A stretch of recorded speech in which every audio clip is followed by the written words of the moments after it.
Hello and welcome to this TBR will self-destruct in 12 months video.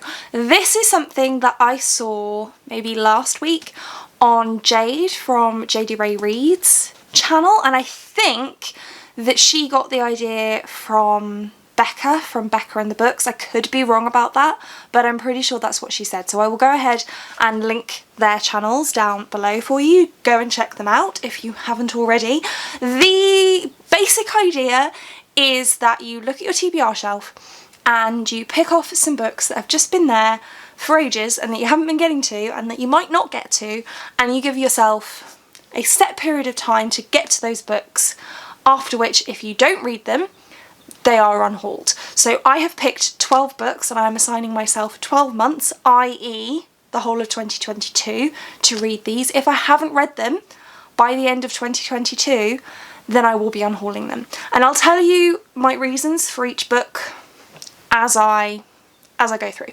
So, starting off with the first one, Black Leopard, Red Wolf by Marlon James. I tried to read this earlier this year. I DNF'd it for a couple of reasons. The first one is just because the subject matter is quite dark and I wasn't in a place mentally to be reading this at that point. So I DNF'd it for that reason, and also because I wasn't loving the authorial voice. So the first one of those, I could potentially combat that if I'm in a better place, I'm in the right mood to read it. The authorial voice I'm still a little bit concerned about, but if I haven't read this within the next year, then I very much doubt that I will read it, so I am giving myself that deadline. Next up is Birthday by Meredith Russo. This is one that I've had since I went to Yalc for the first time, so 2019. I haven't read it, mostly because the author is abusive to her wife, so I kind of was put off wanting to read this book. It's a contemporary YA. Nothing about the plot is particularly turning me off, but I've just been procrastinating on this book for so long that I feel like, you know, I either need to just read it or get rid of it. So this one is a ticking time bomb, as are all of these books. The next one is State of Sorrow by Melinda Salisbury. This one was an accidental DNF and I've still got the bookmark in it. I got to chapter 25, 276 pages into this 452 page book, so way over halfway, probably about 2/3 of the way, and I was reading this whilst I was at that Yalc, and I got distracted by other new shiny books and accidentally DNF'd it. It is signed and personalised, so I would prefer to read it. I'd have to start again, obviously, and I also have the sequel. So this one is kind of a 2-for-1 ticking time bomb, because if I don't read this within the next year, then I'll be DNFing both this and the sequel. I do really want to read it though, so hopefully being on this pile gives me the motivation to do that. That's the case with most of these, and is the case with this next one as well. So The Toymakers by Robert Dinsdale was a gift from my friend Jessie several years ago now. I don't even know how long ago, and I've been wanting to get to it.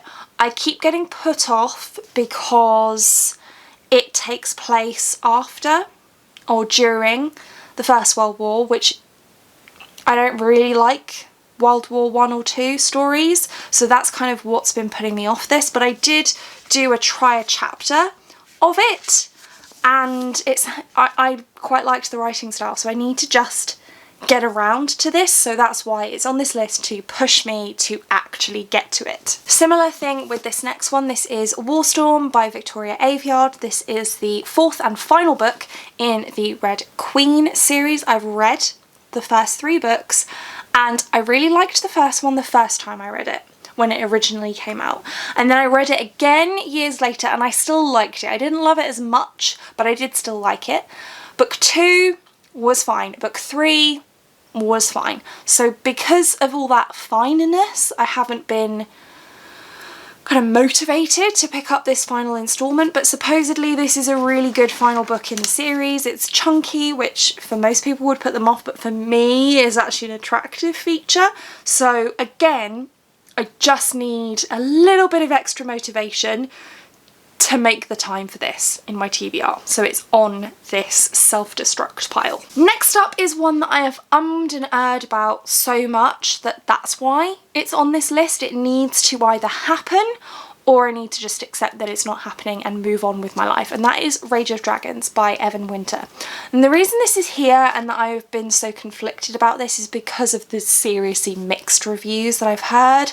Some people really love it. Some people really don't like it, and I mean there's an argument to say, well, just start it, and if you are in the don't like it camp, then DNF it. But I never want to go into a book thinking that I might DNF it, because I don't want to be wasting my time, which is why I haven't prioritised this. So I'm putting it on this pile so that it's either going to happen or it's not, and we're going to move on with our lives. So that's that one.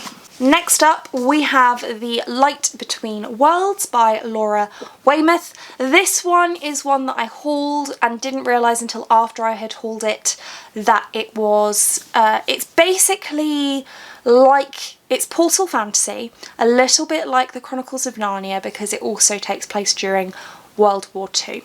And again, just not a setting I'm particularly interested in reading about, which is why I've been procrastinating on reading this.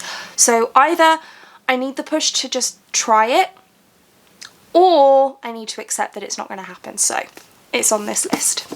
Then we have The Amulet of Samarkand by Jonathan Stroud. This is book 1 in the Bartamius trilogy. I do have the entire trilogy. I've had this on my TBR physically since I was about, I don't know, 15, 16? No, probably more like 17, 18.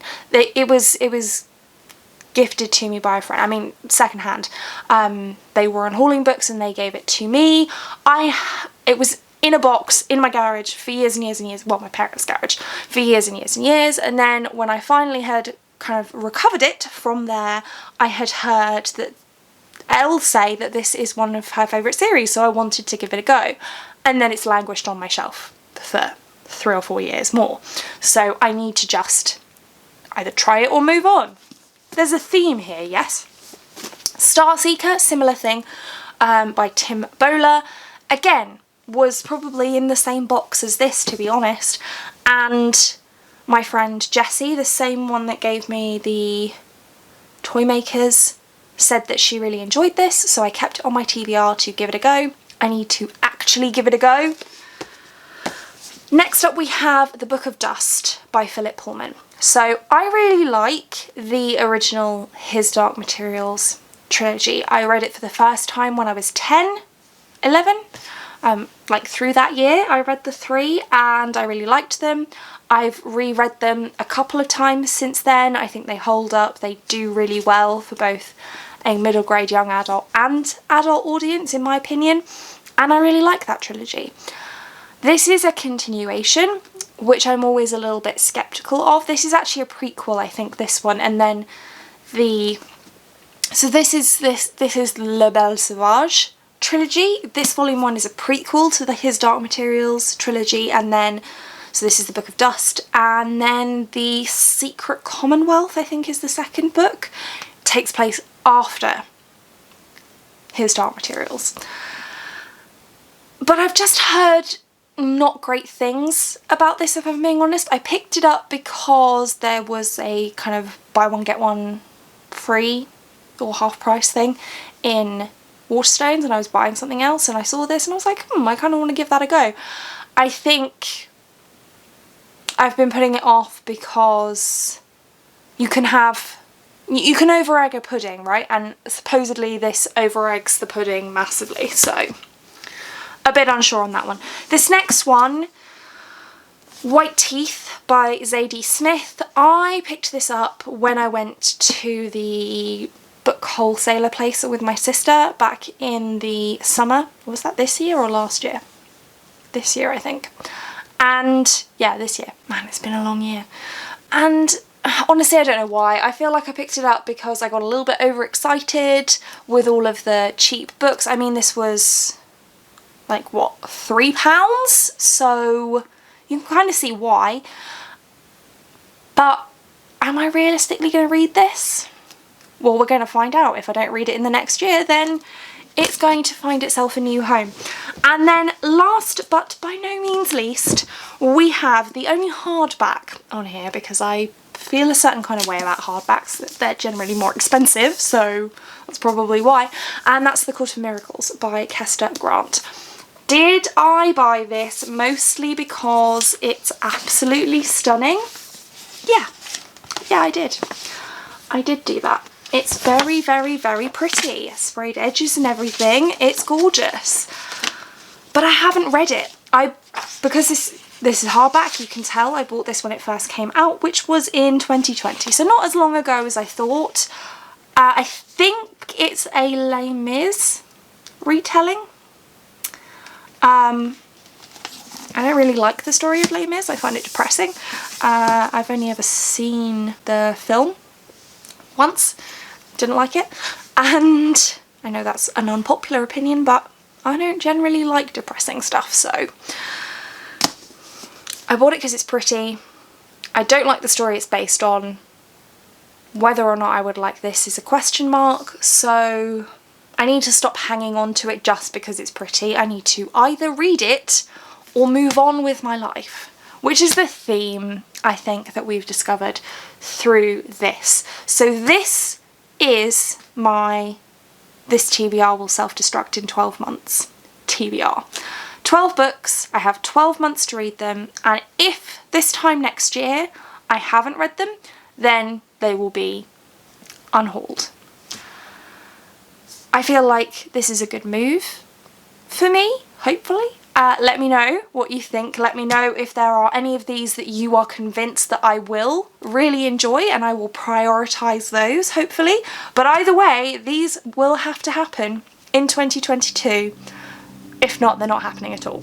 So that's it for this one. Thank you so much for watching. If you like this video and want to see more like this from me, then do think about hitting that subscribe button, and I hope to see you here again soon. Thanks. Bye.